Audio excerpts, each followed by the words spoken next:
Hello everybody, welcome back. Today as well we have got you another video. In this video I'll show you how you can restore accidentally deleted Google Play Store problem. But before that, please do make sure to like our video, subscribe our channel, and yes, without any further delay, let's get into it. What you're going to be doing is you're going to be going to your browser, and then from over here you're going to be searching up Google Play Store application or app, right? And then you're going to be tapping on the particular search option, and from you will be able to simply install it. So for me, since I already have an app store for my device, if you use Google Play, then the app will be available over here. So all you gotta do is simply tap on it and tap on install. Like, the app is not available like the way you would do for the apps that are not available on Google Play. So for example, if I search Instagram app over here, I will find this install beside it. Likewise, you will find install beside your particular, or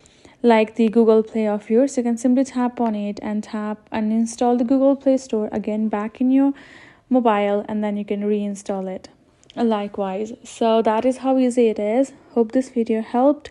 Thank you so much for watching, and I'll see you guys in our next video.